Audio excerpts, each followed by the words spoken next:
On l'imagine parée de diamants et de soie, une diva classique d'Hollywood. Mais oubliez cette image. Ava Gardner était un cataclysme. Quand l'homme le plus riche et puissant d'Amérique, le milliardaire Howard Hughes, a tenté de la retenir par la force, elle lui a fracassé le crâne avec un lourd cendrier. Quand le grand Frank Sinatra s'est tiré une balle dans la tête pour l'empêcher de partir, elle l'a simplement méprisé avec un regard glacial, le traitant de pathétique. Les patrons des studios la détestaient au point de la vendre au public avec un slogan insultant: le plus bel animal du monde. Et elle a relevé le défi, prouvant que les prédateurs ne suivent pas les règles. Aujourd'hui, nous allons arracher le vernis de la femme la plus toxique et passionnée du XXe siècle et découvrir comment une pauvre fille d'une plantation de tabac a mis tout Hollywood à genoux. Nuit à Palm Springs. Un cabriolet file sur une route déserte. Au volant, le chanteur le plus célèbre de la planète, Frank Sinatra. À ses côtés, la plus belle femme du monde, Ava Gardner. Ils sont tous deux ivres, tous deux en colère et tous deux armés. Ils tirent sur les réverbères, les éteignant un à un, jusqu'à ce que la rue soit plongée dans l'obscurité. Puis ils retournent à l'hôtel, et 1 heure plus tard, les voisins entendent le bruit du verre brisé et des cris glaçants. Ce n'est pas une scène d'un polar noir, c'était leur week-end habituel. L'histoire d'Ava Gardner est souvent présentée comme une tragédie glamour. Ah, quelle beauté! Quel dommage qu'elle se consume dans des manoirs luxueux. Mais c'est un mensonge. Une simplification pour ceux qui ont peur de regarder la vérité en face. Ava Gardner n'était pas une victime des circonstances. Elle était un cataclysme. Elle était une femme dont le besoin de liberté était si pathologique qu'elle détruisait quiconque tentait de la restreindre, qu'il s'agisse d'un mari, d'un producteur ou du dictateur Franco. Acte 1. Les racines de la rébellion. Tabac, argile et stigmates de la pauvreté. Pour comprendre pourquoi Ava Gardner s'est toujours sentie étrangère parmi le cristal et le velours d'Hollywood, il faut ressentir physiquement la terre sur laquelle elle a fait ses premiers pas. La plupart des biographies commencent par une photo glamour en vitrine à New York. C'est une erreur. Ava n'a pas commencé à New York. Elle a commencé dans un endroit à peine visible sur la carte, le hameau de Grabtown, en Caroline du Nord. Son caractère, cette franchise indomptable, brute, presque masculine, n'a pas été façonné par les scénaristes de la MGM, mais par la Grande Dépression, l'odeur du tabac séché et le stigmate humiliant de pauvre blanc qui poursuivait sa famille. Ava Gardner détestait le snobisme précisément parce que, enfant, elle était tout en bas de l'échelle sociale du Sud. Toute sa vie a été une tentative de prouver qu'une fille qui marchait pieds nus dans le fumier avait le droit de regarder les rois dans les yeux sans baisser le regard. Eva Lavinia Gardner est née le 24 décembre 1922. Elle était le 7e et dernier enfant d'une famille de fermiers cultivant le tabac et le coton. Ce n'était pas la pauvreté pastorale que l'on romantise dans les livres. C'était une lutte dure et sale pour survivre. Son père, Jonas Gardner, était un homme de la terre. Mais quand Eva avait seulement 2 ans, un événement a brisé la famille. La grange avec la récolte de tabac et la machine à égrener le coton ont brûlé. La famille a tout perdu, la terre, la maison, les moyens de subsistance. De fermiers respectés, ils sont devenus des ouvriers itinérants, errant de coin en coin. La mère d'Ava, Molly, a dû devenir gérante d'une pension pour enseignants, puis pour ouvriers. Imaginez cette atmosphère, une petite fille grandissant dans une maison pleine d'hommes étrangers, d'odeurs de nourriture bon marché, de travail acharné et de peur constante du lendemain. C'est là qu'Ava a appris sa première langue. Et ce n'était pas le langage de Shakespeare, c'était le langage de la survie. Des jurons solides, la capacité de se défendre et une absence totale d'illusions. L'enfance d'Ava était imprégnée de physicalité, tandis que ses futures rivales comme Grace Kelly apprenaient le piano en gants blancs. Ava courait pieds nus dans les champs, et la peau de ses pieds était aussi dure que le cuir des chaussures. Elle pouvait tordre le cou d'une poule, aider à mettre bas une vache, ou donner un coup de poing à un garçon qui osait la taquiner. À l'école, on la raillait cruellement, à cause de la pauvreté, des vêtements faits de sacs, et surtout à cause de son accent. C'était ce fameux parler du Sud, lent comme la mélasse, et incompréhensible comme une langue étrangère. Elle a grandi avec un profond complexe d'infériorité. Elle se croyait stupide. Les livres étaient rares chez eux. Le seul livre qu'on lisait à haute voix était la Bible. Mais cette pauvreté avait un revers, une liberté absolue. Ava Gardner a absorbé la beauté sauvage du Sud. Elle n'avait pas peur de la saleté. Elle n'avait pas peur du travail dur. Elle n'avait pas peur de l'opinion des autres, car elle ne pouvait pas tomber plus bas. Cette connexion à la terre est devenue son principal atout et sa principale malédiction. Plus tard, à Hollywood, quand les producteurs tentaient de lui faire porter un masque d'aristocrate, ce masque se fissurait. Ava ne pouvait pas feindre la coquetterie. Si elle n'aimait pas quelqu'un, elle le lui disait en face, utilisant le même vocabulaire qu'elle avait entendu des ouvriers dans la pension de sa mère. Un biographe a noté un détail important. Ava Gardner a toujours préféré la compagnie des éclairagistes, chauffeurs et maquilleurs à celle des producteurs et des stars. Pourquoi? Parce qu'avec les gens simples, elle se sentait en sécurité. Il sentait comme son enfance, le tabac, la sueur et l'honnêteté. Et les gens en smoking lui rappelaient ceux qui, autrefois, regardaient sa famille de haut quand ils ont perdu la ferme. Nous avons l'habitude de voir Ava Gardner en diamants et fourrure. Mais pour comprendre sa psychologie, il faut toujours se rappeler. À l'intérieur de cette déesse vivait une petite fille effrayée, mais fière de Grabtown, qui avait juré que plus jamais personne ne la ferait se sentir de seconde classe. Sa beauté a fleuri non pas grâce aux soins, mais malgré les conditions. C'était la beauté d'une fleur des champs, perçant l'asphalte, éclatante, forte et totalement sauvage. Cependant, cette sauvagerie est restée cachée pendant un certain temps. Ava a grandi, est devenue une jeune femme d'une beauté éblouissante, mais elle-même n'en avait pas conscience. Elle se préparait à devenir secrétaire, à épouser un quelconque employé de bureau et à mener une vie tranquille. Le destin en a décidé autrement. Un voyage à New York pour rendre visite à sa sœur a déclenché une chaîne d'événements qui a arraché cette fleur des champs de ses racines et l'a transplantée dans la serre en plastique d'Hollywood. Et là, dans cette serre, a commencé l'expérience la plus étrange de l'histoire du cinéma. Tenter de faire du cinéma muet à l'ère du son. Acte 2.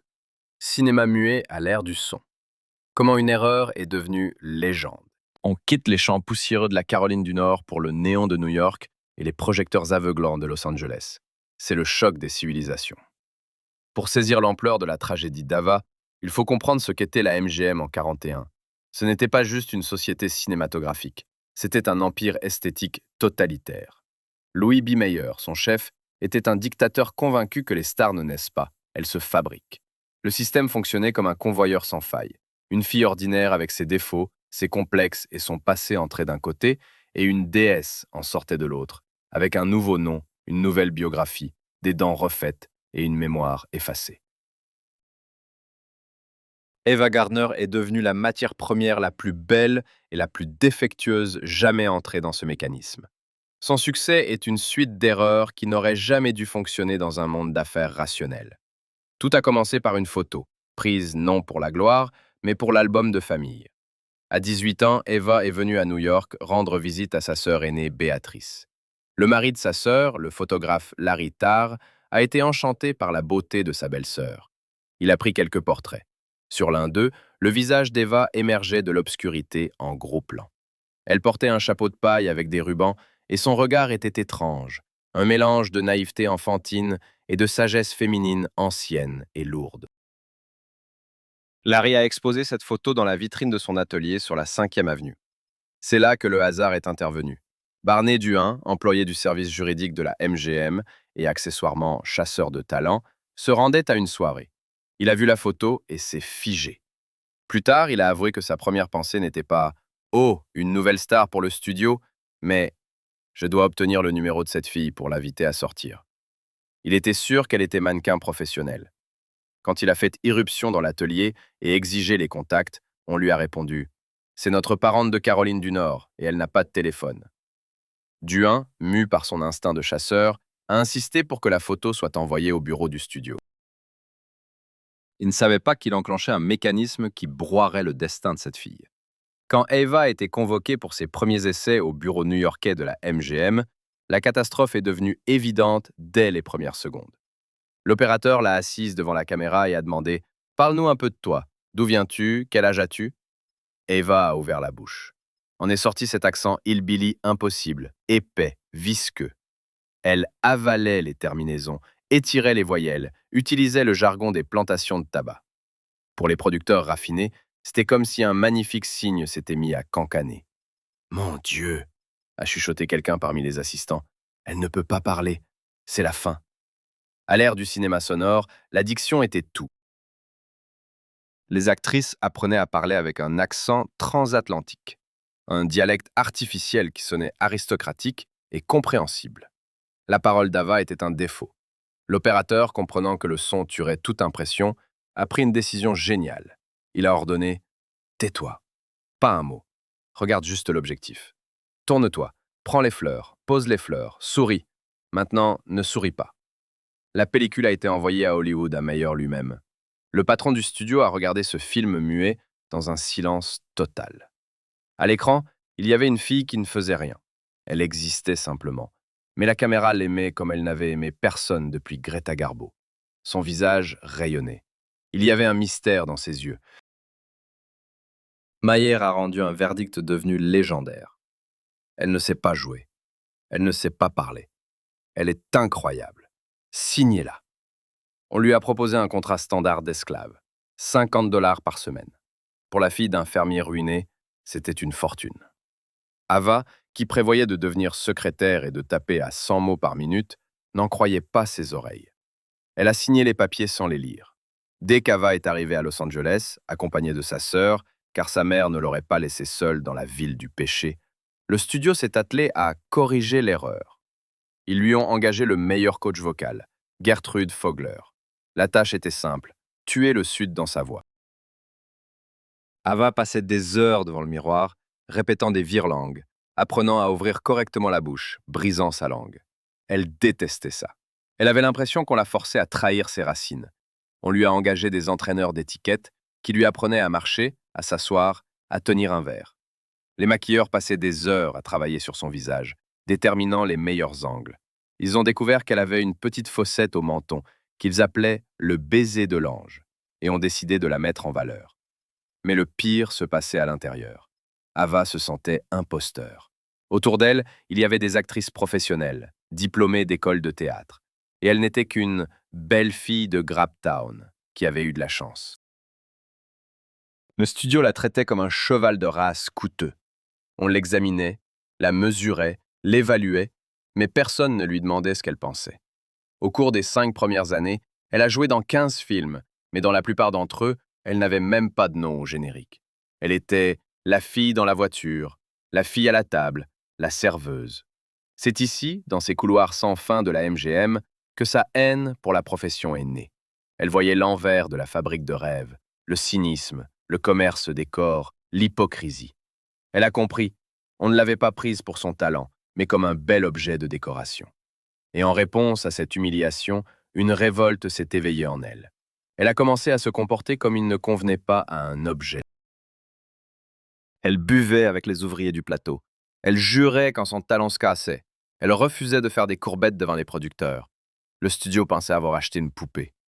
Mais à l'intérieur de la poupée, une bombe à retardement était en train de tic-tac. Et la mèche de cette bombe était déjà allumée.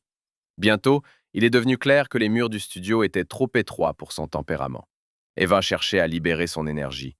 Et elle l'a trouvée là où beaucoup de femmes avant et après elles l'ont trouvée, chez les hommes. Mais Eva ne cherchait pas des protecteurs, elle cherchait des égaux. Son tout premier mariage a fait sensation. Elle a épousé la plus grande star de l'époque, un homme plus petit qu'elle, mais dont l'ego était plus grand que tout le studio MGM. Mickey Rooney.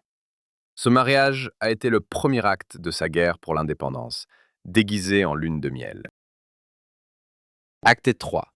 Frank Sinatra. L'amour comme un combat de rue. On bouscule la chronologie pour plonger directement dans l'événement majeur de sa vie. Jusqu'ici, on a vu naître Ava, la star. Maintenant, on va voir naître Ava, la légende. Sa romance avec Frank Sinatra n'est pas qu'un simple chapitre de la presse People. C'était une explosion nucléaire dont la radiation les a marqués à vie.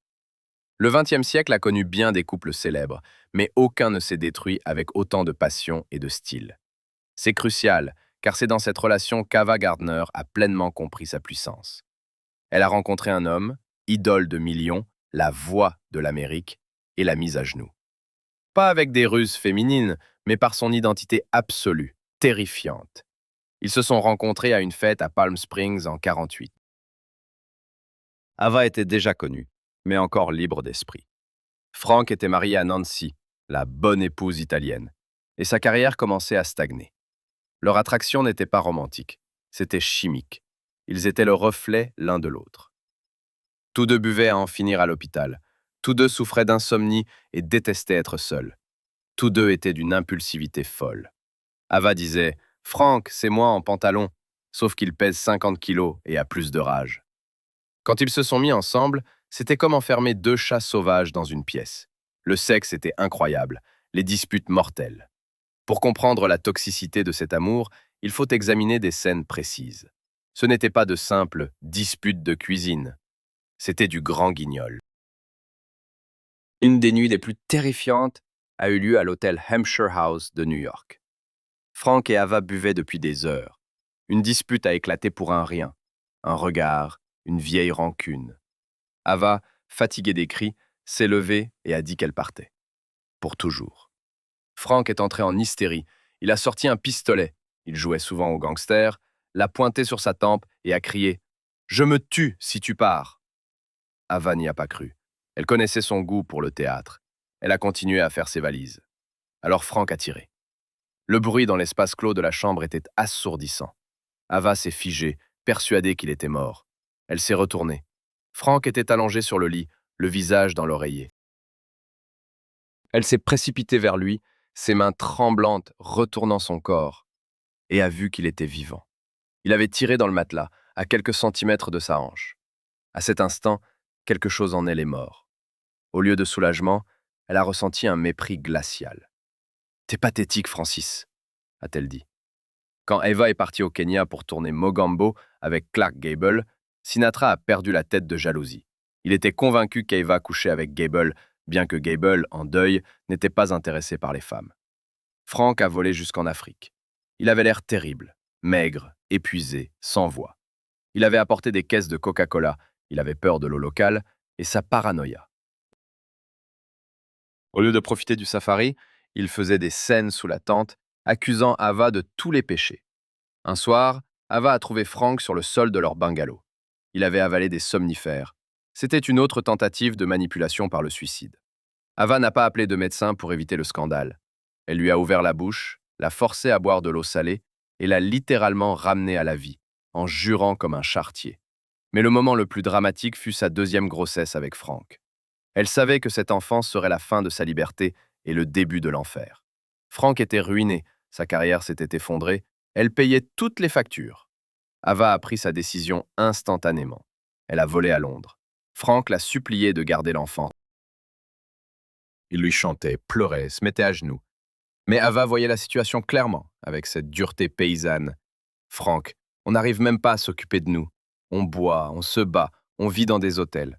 Un enfant dans ce chaos serait condamné. Je ne vais pas accoucher d'un otage. » Elle a avorté. Quand elle s'est réveillée de l'anesthésie, Frank était là, il pleurait. Ava n'a pas versé une larme. Elle a payé l'opération elle-même. C'était un acte de la plus haute miséricorde. Ne pas laisser une nouvelle vie commencer en enfer. Sinatra n'a jamais pu lui pardonner cet avortement, ni sa force. Il était habitué à ce que les femmes dépendent de lui. Ava, elle, ne dépendait que de ses démons. Leur mariage s'est terminé quand Ava a compris qu'elle était devenue pour lui une maman, une bouée de sauvetage et un punching ball à la fois. Elle a utilisé son influence pour lui décrocher un rôle dans Tant qu'il y aura des hommes, le rôle de Maggio. Le studio ne voulait pas de Sinatra, le has-been. Ava a posé un ultimatum. Frank a eu le rôle. Il a eu l'Oscar. Il a retrouvé sa gloire. Et dès qu'il est redevenu roi, Ava est partie. Elle avait accompli sa mission. Elle l'avait sauvé. Mais dans le processus, elle s'était consumée. Mais d'où venait cette dureté d'acier, presque masculine? Pourquoi n'a-t-elle pas cédé sous la pression de Sinatra, comme tant d'autres? La réponse se trouve dans son passé. Avant Frank, il y avait deux autres hommes qui ont tenté de la dresser. Ce sont eux, sans le savoir, qui ont forgé cette armure sur laquelle Frank Sinatra s'est brisé. On revient en arrière pour découvrir l'école de survie d'Ava Gardner. Acte 4. Dressage. Mickey Rooney et Artie Shaw. Avant de devenir l'Ava capable de briser une bouteille sur la tête d'un mafieux et de faire pleurer Frank Sinatra, elle a traversé deux mariages qui auraient dû la détruire, mais qui l'ont endurcie à la place. C'était son école primaire du cynisme. Au début des années 40, Ava était une cible parfaite.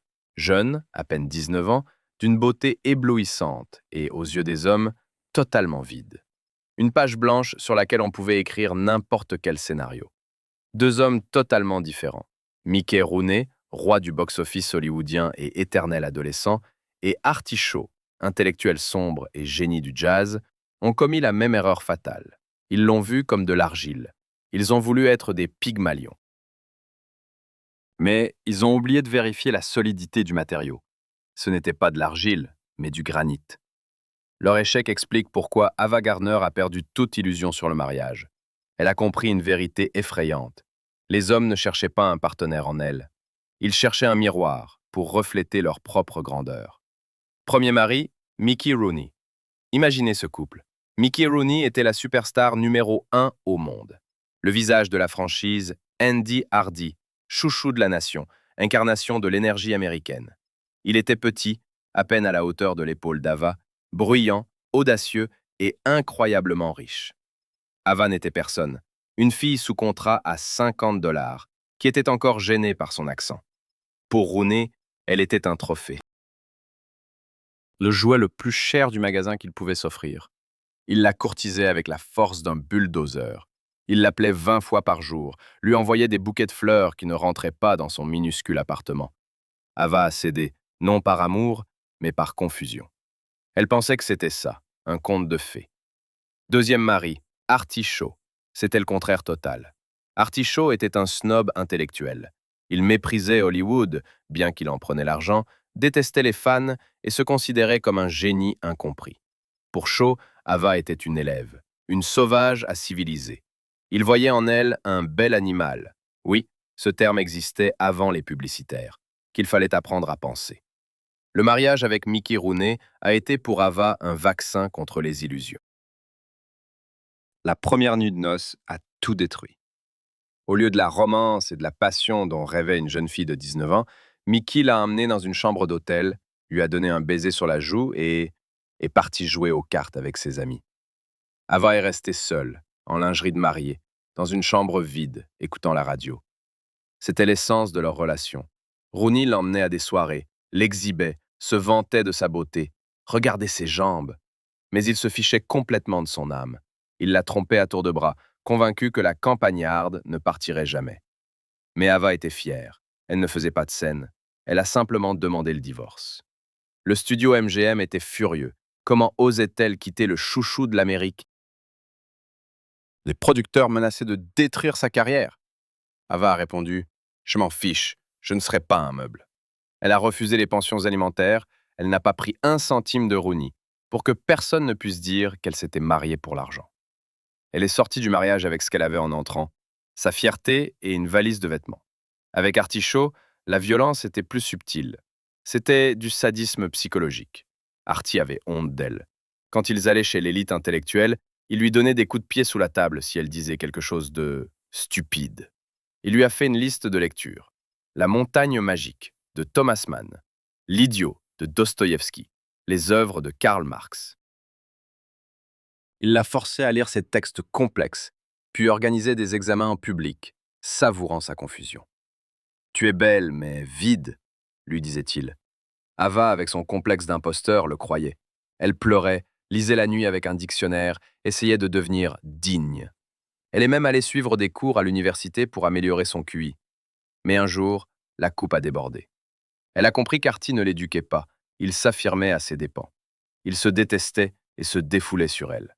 Un beau jour, elle a fermé le livre de Dostoïevski, s'est servi un verre de whisky et a dit « Va te faire voir, Artie ». Et elle est partie. Ces deux mariages ont fait d'elle l'Ava que nous connaissons. Mickey Rooney lui a appris que la gloire et l'argent ne font pas un homme. Artie Shaw lui a appris que même les gens les plus intelligents peuvent être des salauds cruels. C'est Artie Shaw, sans le vouloir, qui lui a donné une arme. Il l'a forcée à lire. Ava Gardner est devenue une femme cultivée, intelligente, qui comprenait parfaitement les gens. Mais à cause du traumatisme infligé par Shaw, elle a caché son intelligence toute sa vie. Il était plus sûr de prétendre être simple que de subir à nouveau un examen. Après son divorce avec Shaw, elle a prononcé une phrase devenue son credo de vie. Je préfère être seul que d'être avec quelqu'un qui veut me changer. Je suis moi. Si ça te plaît, prends. Sinon, va te faire voir. À la fin des années 40, Ava était libre, intelligente, cynique et incroyablement belle. Hollywood a compris. Les tentatives de la transformer en gentille fille avaient échoué. Cette énergie devait être dirigée ailleurs. Si elle ne voulait pas être une dame, qu'elle soit un prédateur. Le studio a décidé de jouer le tout pour le tout et a créé pour elle une image à la fois insultante et géniale. Ils l'ont appelée un animal.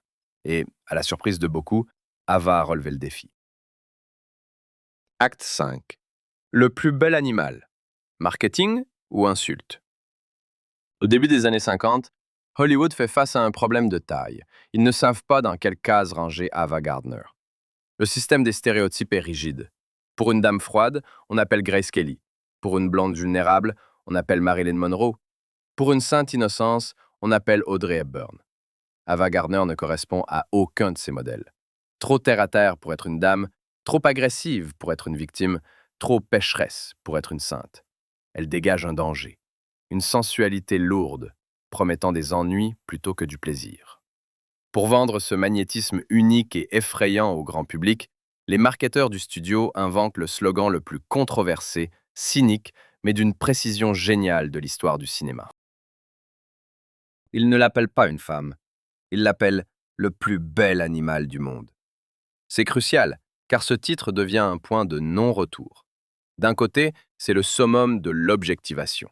Nier à une personne une âme, la réduire à ses instincts. De l'autre, ce statut animal offre à Ava une liberté paradoxale. Les bêtes ne respectent pas l'étiquette, elles ne mentent pas et mordent quand elles ont mal. En 1954, sort le film La Comtesse aux pieds nus. Le réalisateur Joseph Léo Mankiewicz écrit le scénario, inspiré, bien qu'il le nie, par la vie d'Ava. L'histoire raconte celle d'une danseuse des bas-fonds devenue star de cinéma, mais qui déteste la fausseté de la haute société et finit par mourir, fidèle à sa nature sauvage. La campagne publicitaire du film est agressive. Les affiches crient « Le plus bel animal du monde !» Ava Gardner est furieuse. « Je ne suis pas un animal. J'ai un cœur, j'ai un cerveau et j'ai mal !» hurle-t-elle à ses agents. Mais le public mord à l'hameçon. Les spectateurs vont au cinéma non pas pour le jeu d'acteur, ils viennent voir un prédateur dans la cage de l'écran. C'est un contrat. On paie pour regarder en sécurité une femme qui, dans la vraie vie, nous détruirait en 5 minutes. La meilleure preuve que les marketeurs ne mentent pas sur sa nature, ce sont les tournages de Mogambo. Le studio envoie l'équipe en Afrique, Kenya et Ouganda. Pas de studio, pas de fond vert. Une vraie chaleur, de vraies mouches, de vrais animaux sauvages. Sur le plateau, deux stars se rencontrent, Ava Gardner et Grace Kelly. C'est la collision de deux mondes. Grace Kelly, future princesse de Monaco, incarne la civilisation. Elle souffre de la chaleur, craint les infections, exige de l'eau bouillie pour se laver et ajuste constamment son maquillage impeccable. Elle est une fleur de serre soudain privée de climatisation. Ava Gardner, au contraire, s'épanouit. L'Afrique lui est familière. Elle lui rappelle son enfance à la ferme, mais en plus grand. Elle marche pieds nus sur la terre rouge brûlante. Elle se lave dans un tonneau d'eau de pluie, sans gêne pour sa nudité. Elle boit du gin avec les dockers et les éclairagistes, assises sur des caisses d'équipement. Quand un éléphant démolit les décors, Grace Kelly manque de s'évanouir, tandis qu'Ava éclate de rire et dit « Quel mec !» Le réalisateur du film, le légendaire John Ford, est connu pour son despotisme. Il déteste les acteurs, les considérant comme des enfants capricieux. Il fait pleurer Grace Kelly avec ses critiques. Mais avec Ava, une étrange amitié rude se noue. Un jour, Ford lui aboie un ordre à travers le plateau. Ava ne se démonte pas. Elle met ses mains sur ses hanches et lui répond avec un juron qui fait taire même les chameliers. Ford sourit. Il respecte la force. Il comprend. Cette femme est faite du même bois que lui. À l'écran, cette organicité animale fonctionne de manière hypnotique. Dans les scènes avec Clark Gable, Ava n'utilise pas les ruses féminines typiques. Elle ne bat pas des cils, elle regarde droit dans les yeux. Elle se déplace paresseusement, comme une lionne repue, mais prête à tuer à tout moment. Les critiques, habituellement sévères, doivent admettre Gardner ne joue pas la passion, elle est la passion. Elle remplit l'écran d'une présence physique qui réchauffe la salle. Le titre insultant « Animal » devient finalement son bouclier. Ava comprend les règles du jeu. Puisque vous me considérez comme une bête sauvage, parfait. Je n'ai pas à prétendre être une dame. Les dames ne boivent pas de whisky à la bouteille, l'animal le fait. Les dames ne couchent pas avec des toréadors, l'animal couche avec qui il veut. Les dames sourient au producteur, l'animal montre les dents. Elle transforme l'insulte en indulgence. Le statut animal devient son passeport pour un monde de liberté absolue, interdit aux dames. Ava comprend, si Hollywood lui refuse une âme, elle n'a pas à la leur donner. Elle ne leur vendra que son apparence, mais sa vie intérieure, elle la verrouillera à double tour, jetant la clé à l'océan. Mais le statut de bête rare a aussi un côté dangereux. Les collectionneurs les plus riches chassent toujours les bêtes rares. Dans la vie d'Ava, un homme apparaît, persuadé que sa fortune suffira à acheter cet être vivant et à l'enfermer dans une cage dorée. Le plus riche, le plus excentrique et le plus fou des milliardaires américains, Howard Hughes. Il pense acheter une belle femme. Il ignore qu'il achète un billet pour l'enfer. Acte 6. Dompteur, le milliardaire. Howard Hughes. Dans la hiérarchie du pouvoir aux États-Unis au milieu du XXe siècle, Howard Hughes est au-dessus du président. Il possède des compagnies aériennes, TWA, des studios de cinéma, RKO, des puits de pétrole et la moitié de Las Vegas. Pour n'importe quelle actrice, attirer l'attention de Hughes, c'est décrocher le gros lot. Avions privés, diamants infinis de chez Tiffany et protection absolue. Refuser Hughes, c'est de la folie. Lui dire non brutalement, c'est un suicide professionnel. Ava Gardner est la seule femme qui parle à Hughes non seulement d'égal à égal, mais en position de force. Leur relation étrange et douloureuse dure 20 ans. Ce n'est pas de l'amour, c'est une guerre de deux obsessions. Hughes, souffrant de troubles obsessionnels compulsifs sévères et d'une manie du contrôle, veut enfermer Ava dans une boîte stérile. Ava, obsédée par la liberté, veut vivre, respirer, boire et faire des erreurs. Ce conflit est crucial car il montre qu'on ne peut pas acheter Ava Gardner, même avec tout l'argent du monde. Hughes ne courtise pas, il assiège la forteresse. Il impose une surveillance totale sur Ava. Ses détectives privés, souvent d'anciens agents du FBI, campent dans les buissons devant chez elle 24 heures sur 24. Ils rédigent des rapports détaillés. À quelle heure elle sort, à quelle heure elle rentre, avec qui elle parle, combien de bouteilles de champagne elle achète. Il écoute ses appels. Des micros sont cachés chez elle. Ava le sait. Et sa réaction est typiquement gardnerienne. Au lieu d'avoir peur, elle se moque. Sachant qu'elle est écoutée, elle s'approche de l'endroit supposé du micro et décrit à Hughes, avec les insultes les plus crues qu'elle connaît depuis l'enfance, où il peut aller se faire voir. Elle utilise ses avions, accepte ses cadeaux, qu'elle appelle compensation pour préjudice moral, mais couche ouvertement avec d'autres hommes. Pour Hughes, habitué à ce que les gens soient des marchandises avec une étiquette de prix, c'est incompréhensible. Pourquoi le schéma argent-loyauté ne fonctionne-t-il pas? Parce qu'Ava ne considère pas les diamants comme un paiement.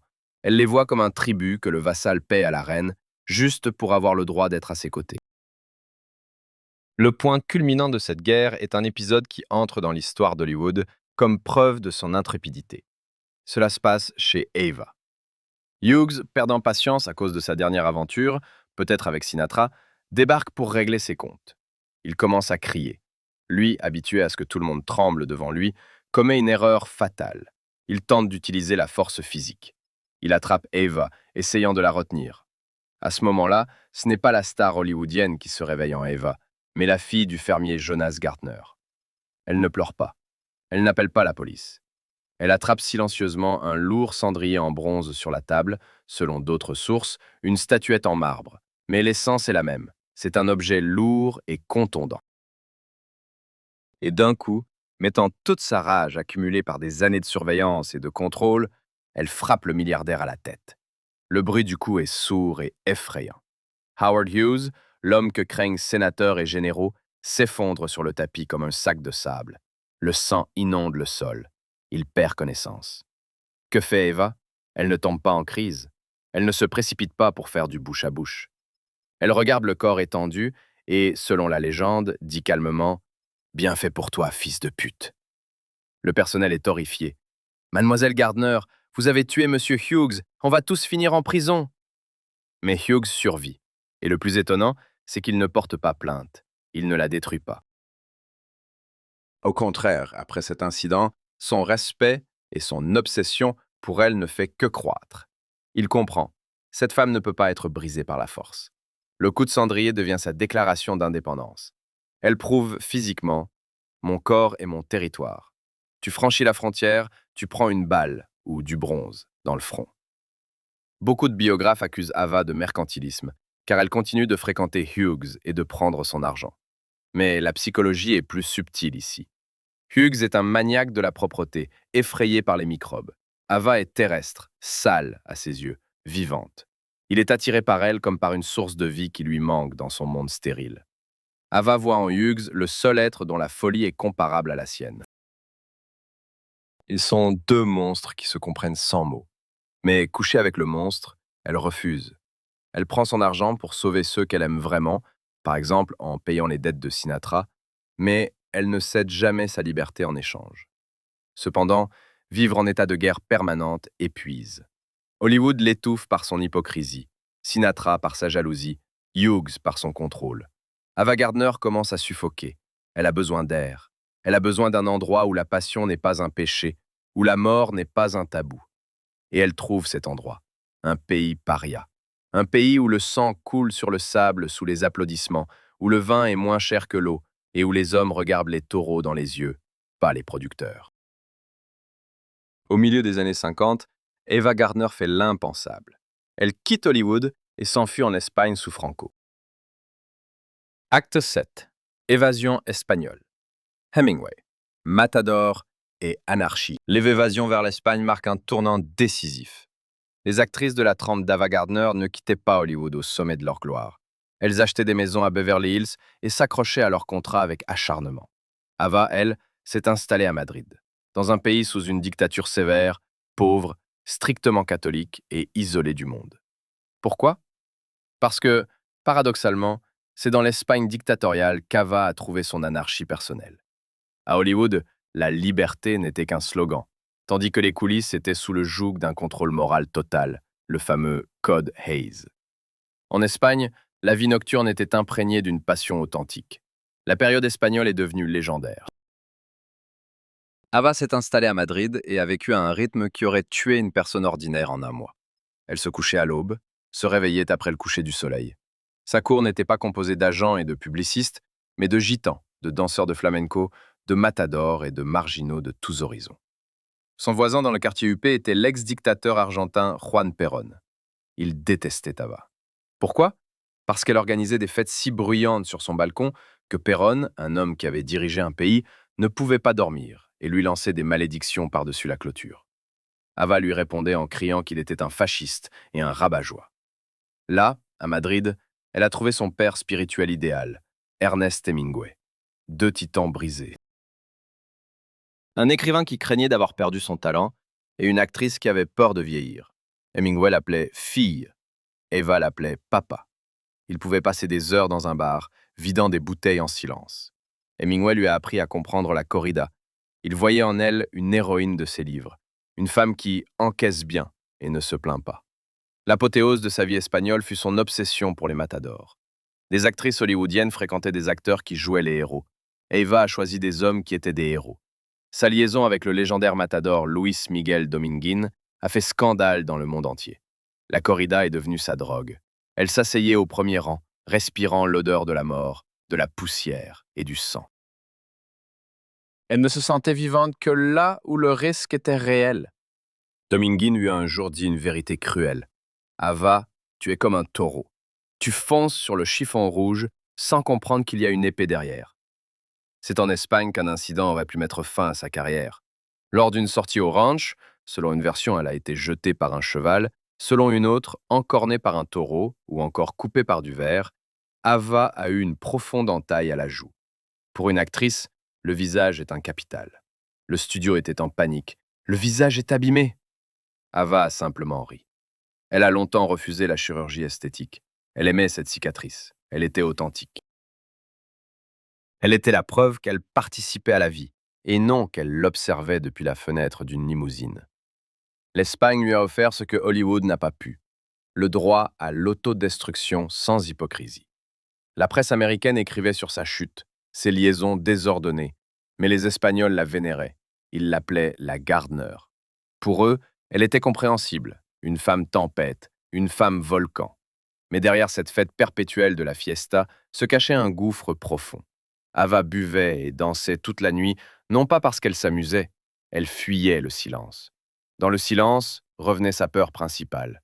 Je ne suis personne, je ne suis qu'une belle coquille vide. Pourtant, même le vin espagnol ne pouvait étouffer la réalité. Elle devait travailler.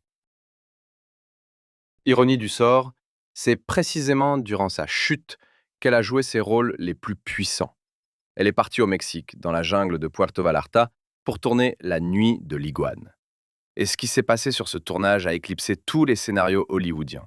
C'était l'apocalypse aujourd'hui, joué dans les décors d'un paradis tropical. Acte 8. Enfer au paradis. 1963. Le film La Nuit de l'Iguane. Ce n'était pas juste un tournage, c'était un véritable test de survie. Le réalisateur John Huston, vieux complice et compagnon de beuverie d'Ava, a décidé de tourner l'adaptation de la pièce de Tennessee Williams dans l'endroit le plus sauvage qu'il ait trouvé, le village de pêcheurs de Puerto Vallarta, au Mexique. À l'époque, pas d'hôtel, l'électricité capricieuse et des jungles peuplées d'iguanes et de scorpions. Dans cette arène, Huston a réuni le casting le plus explosif de l'histoire. Richard Burton, acteur britannique de génie, en pleine tourmente amoureuse avec Elizabeth Taylor. Elizabeth Taylor, qui ne jouait pas dans le film, mais était venue pour surveiller Burton, terrifiée à l'idée qu'Ava le lui vole. Ava Gardner, qui avait dépassé la quarantaine, buvait plus que Burton et se moquait éperdument de la jalousie de Taylor. La presse mondiale s'est précipitée au Mexique, espérant une bataille de titans. Les paparazzis grimpaient aux arbres. Tous attendaient qu'Ava et Liz s'arrachent les cheveux. Mais la réalité, comme toujours dans la vie d'Ava, a surpassé toutes les rumeurs. Le rôle de Maxine Falk, propriétaire d'un hôtel bon marché, vulgaire, sensuelle, solitaire et incroyablement vivante, est devenu le sommet de la carrière d'Ava. Pourquoi? Parce que Maxine, c'était Ava dans 10 ans. Elle n'avait pas besoin d'apprendre le rôle. Elle devait juste laisser la caméra capturer ses rides, sa fatigue et sa soif insatiable de vie. L'atmosphère sur le plateau était étouffante à tous les niveaux. Humidité à 100%, chaleur de 40 degrés, nuée d'insectes. Pendant qu'Elizabeth Taylor exigeait qu'on lui apporte son chili et son champagne préféré des États-Unis et faisait des scènes de jalousie à Burton, Ava s'est trouvée une compagnie plus intéressante. Elle s'est liée d'amitié avec les Beach Boys, des jeunes Mexicains locaux, qui faisaient du ski nautique et s'occupaient des bateaux. C'étaient des gars simples, ne parlant pas anglais, mais Ava n'avait pas besoin de mots. Chaque soir, après le tournage, pendant que Burton et Taylor s'enivraient dans leur bungalow, discutant de Shakespeare et de diamants, Ava descendait à la plage. Imaginez la scène. Une déesse hollywoodienne, en chemise simple, pieds nus, filant sur des skis nautiques à travers les vagues de l'océan Pacifique, entourée de jeunes Mexicains bronzés. Un jour, un incident survient. Ava, fortement éméchée, la tequila coulait à flot, décide de faire du ski. Le bateau démarre trop brusquement. Ava perd l'équilibre et tombe à pleine vitesse dans l'eau. Le câble se tend et elle est traînée sur plusieurs dizaines de mètres avant que le conducteur ne réalise et coupe le moteur. Toute l'équipe sur le rivage est figée d'horreur. C'est le cauchemar des assureurs. La star principale peut être blessée ou évanouie. Mais quand le bateau s'approche d'elle, Ava refait surface, crachant l'eau salée, et éclate de rire. Son maillot de bain a glissé, ses cheveux ressemblent à des algues, mais elle rit si contagieusement que toute la plage rit avec elle en 1 minute. « Servez-moi encore de la tequila, bon sang, et on y retourne !» crie-t-elle. C'était sa victoire sur Elizabeth Taylor. Liz était la reine du drame et des diamants. Ava était la reine de la vie. Les Mexicains locaux l'adoraient, non pas parce qu'elle était une star, mais parce qu'elle était macha, une femme avec un caractère de guerrière. À l'écran, cette décontraction a eu un effet saisissant. Maxine Falk, interprétée par Ava, est une femme qui sait que sa beauté fane, mais qui n'en a pas honte. Il y a une scène où elle danse avec les Beach Boys, jouant des maracas. Regardez son visage à ce moment-là. Il n'y a pas de jeu d'acteur. Il y a Ava, qui dansait de la même manière dans les tavernes de Madrid. Richard Burton, qui la considérait d'abord avec condescendance comme une simple beauté, a été bouleversé. Plus tard, il a écrit dans son journal « Elle ne jouait pas selon les règles. Elle vivait simplement dans le cadre avec une telle intensité que nous paraissions tous être des marionnettes de bois à côté d'elle. Le film La nuit de l'iguane est devenu son chant du cygne. Les critiques, qu'il avait traitée d'incompétente pendant des années, se sont noyées dans l'admiration. Mais Ava, elle n'est même pas venue à la première. Pendant que Hollywood applaudissait, elle faisait déjà ses valises pour Londres. Elle savait ce que les autres ne voyaient pas. Ce film n'était pas le début d'une nouvelle étape, mais un adieu. Elle avait immortalisé son déclin sur pellicule et ne voulait plus que le monde voie le plus bel animal vieilli. Acte 9. Syndrome de l'imposteur. Crépuscule de la beauté. Nous arrivons à l'étape la plus psychologiquement éprouvante. Pour une femme dont le seul capital était sa beauté, elle ne sait pas jouer, elle est juste belle, vieillir n'est pas un processus naturel, c'est une faillite. Ava Gardner voyait son visage comme un actif commercial qui commençait à perdre de sa valeur. Son déménagement à Londres à la fin des années 60 n'était pas qu'un simple changement d'adresse. C'était une tentative de cacher un temple en ruine aux regards indiscrets. Ava s'est installée dans un appartement à Kensington. Londres lui allait parfaitement. Gris, pluvieux, réservé. Ici, personne ne se précipitait vers elle dans la rue en criant. Mais ses principaux ennemis étaient les miroirs. Les biographes racontent que son appartement londonien avait un éclairage très particulier. Des lampes tamisées, des rideaux épais. Elle créait un crépuscule éternel. Elle a continué à tourner dans les années 70, L'Oiseau bleu, Le pont de Cassandra, Tremblement de terre, mais uniquement pour l'argent. Elle devait financer son train de vie. Chaque tournage était une torture pour elle. Elle harcelait les opérateurs avec ses exigences. Mettez des filtres, adoucissez la lumière, pas de gros plans. Elle voyait chaque nouveau millimètre de rides et les détestait. En 86, la catastrophe est arrivée. Eva a subi 2 AVC. Les conséquences étaient terrifiantes pour une icône de style. Une partie du visage paralysée, une bouche déformée, des problèmes d'élocution. Pour Ava, c'était la fin du monde. Elle est devenue recluse. Elle ne sortait promener son corgi nommé Morgan que tôt le matin ou tard le soir, emmitouflée dans des écharpes et portant d'énormes lunettes noires. Si elle voyait quelqu'un qu'elle connaissait dans la rue, elle changeait de trottoir ou se cachait dans un taxi. Je ne veux pas qu'il me voie comme ça, qu'il me garde en mémoire comme Ava des tueurs, disait-elle à sa gouvernante Carmen. Ce n'était pas de la vanité, c'était de la fierté. Elle comprenait les lois du show business. Dès qu'un lion faiblit, les chacals, la presse, viennent l'achever. Elle a décidé de leur priver de ce plaisir. Acte X. Le secret des mémoires. Nous approchons de la fin, et voici le tournant le plus puissant qui révèle la véritable noblesse d'Ava Gardner. À la fin des années 80, Ava se retrouve dans une situation financière difficile. Les traitements après ses AVC coûtent une fortune. Ses économies fondent. On lui propose une solution. Écrire une autobiographie.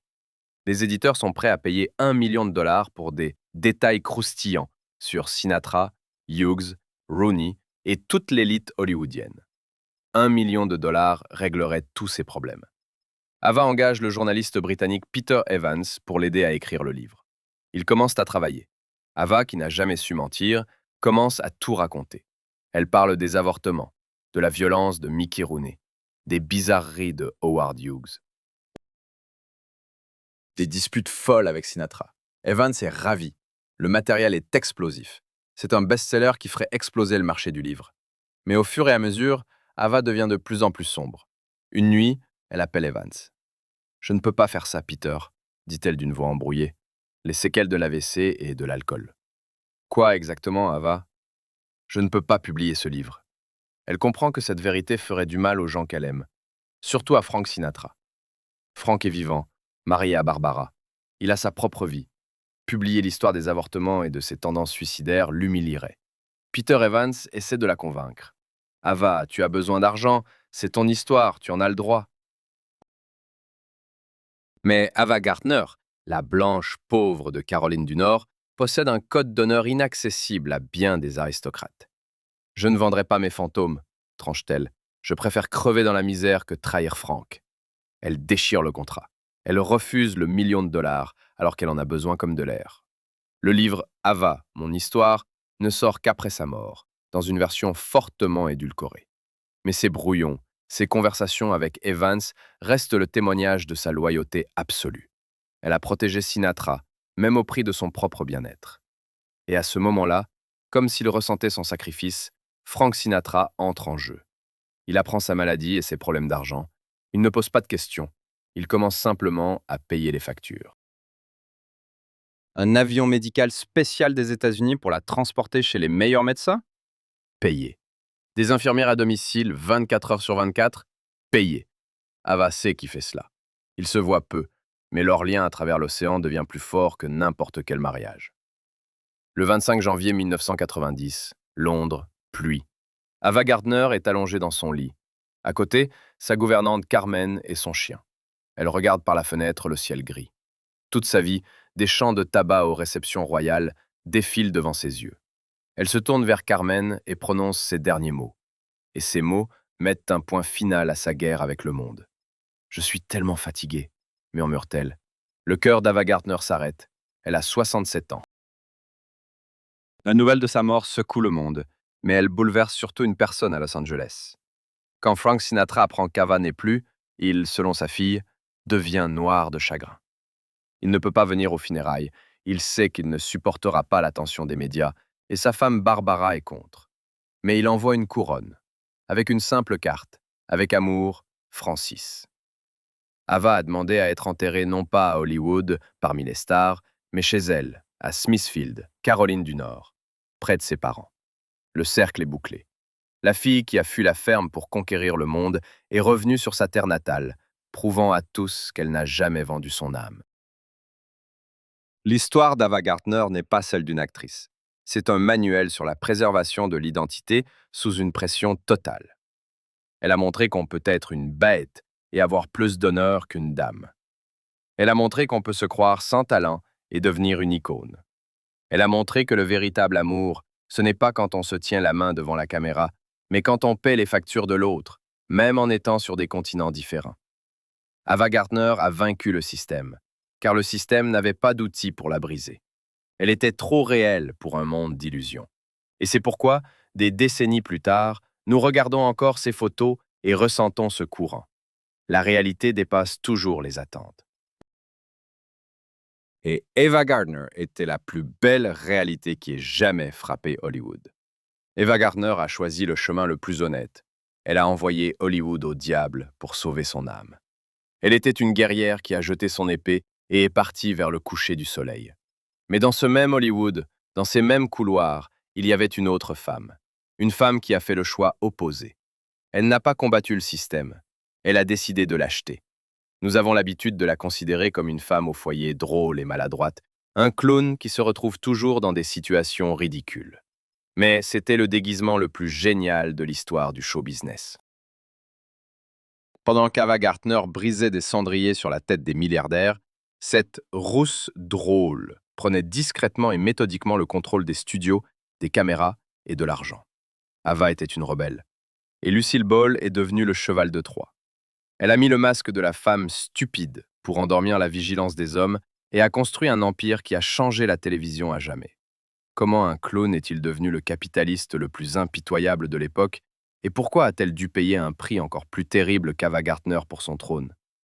Découvrez la vérité sur Lucille Ball dès maintenant.